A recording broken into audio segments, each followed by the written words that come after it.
Muy buenas personajes, seguimos en The Stanley Parable. Después de este final confuso que hemos jugado un tanto extraño, vamos a ver qué más hay por aquí, que seguro que tenemos más opciones de perdernos. Por aquí no sé si las habrá, yo creo que no había, he sido tonta.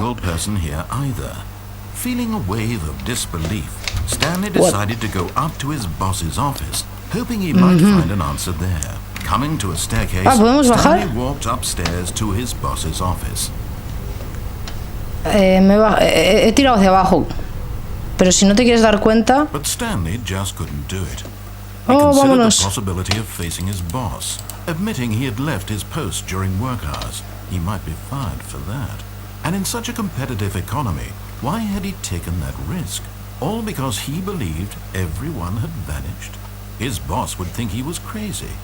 And then something occurred. Loca me estoy volviendo, Maybe, he thought to himself, maybe I am crazy.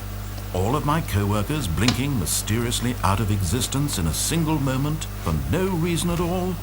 Estoy dando vueltas, ¿verdad? And as Stanley pondered this, he began to make other strange observations. For example, why couldn't he see his feet when he looked down? Why did doors close automatically? Es que va a ser, mira, es verdad. Como un imbécil he mirado. These rooms were starting to look pretty familiar. Were they simply repeating? No, estoy dando vueltas. This is all too strange. This can't be real. And at last, he came to the conclusion that had been on the tip of his tongue. He just hadn't found the words for it. I'm dreaming! He yelled. This is all dreaming. A dream. Oh, this is all a dream. Felt to have finally found an answer, an explanation. His co-workers weren't actually gone. Bueno. He wasn't going to lose his job. He wasn't crazy after all. Poco loco, igual sí. I'll wake up soon.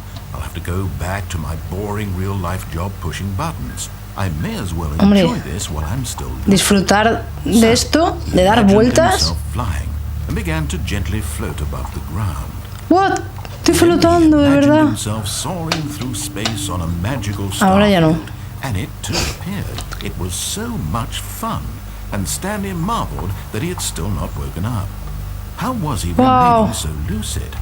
And then perhaps the strangest question of them all entered Stanley's head. One he was amazed he hadn't asked himself sooner. Why is there a voice in my head dictating everything that I'm doing and thinking? Now pues sí, the la voice verdad. was describing itself being considered by Stanley, who found it particularly strange. I'm dreaming about a voice describing me, thinking about how it's describing my thoughts, he thought. And while he thought it all very odd and wondered if this voice spoke to all people in their dreams, the truth was that, of course, this was not a dream. How could it be? Was Stanley simply deceiving himself, believing that if he's asleep he doesn't have to take responsibility for himself? Stanley is as awake right now as he's ever been in his life. Now, hearing the voice speak these words was quite a shock to Stanley. After all, he knew for certain, beyond a doubt, that this was in fact a dream. Did the voice not see him float and make the magical stars just a moment ago? How else would the voice explain all that? This voice was a part of himself too. Surely, if he could just... He would prove it.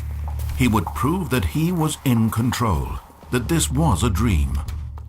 So he closed his eyes gently, and he invited himself to wake up. He felt the cool weight of the blanket on his skin, the press of the mattress on his back, the fresh air of a world outside this one. Let me wake up, he thought to himself. I'm through with this dream. I wish it to be over. Let me go back to my job. Let me continue pushing the buttons. Please, it's all I want.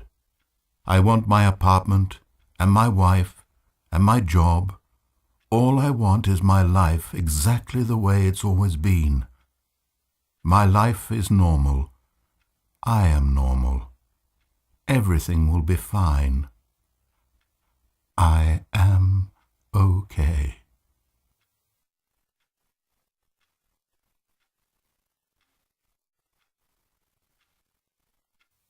Stanley began screaming.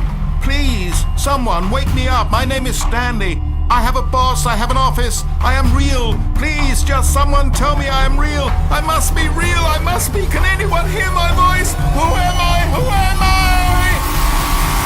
I? And everything went black.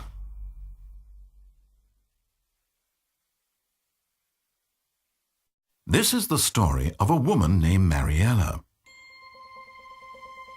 Mariella woke up on a day like any other.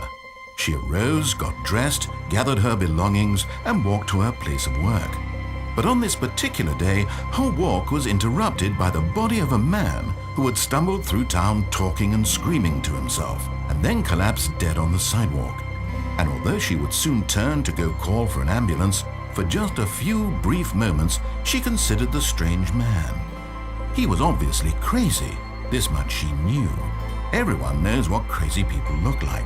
And in that moment, she thought to herself how lucky she was to be normal. I am sane. I am in control of my mind. I know what is real and what isn't. It was comforting to think this, and in a certain way, seeing this man made her feel better. But then she remembered the meeting she had scheduled for that day, the very important people whose impressions of her would affect her career, and by extension, the rest of her life. She had no time for this, so it was only a moment that she stood there, staring down at the body. And then she turned and ran.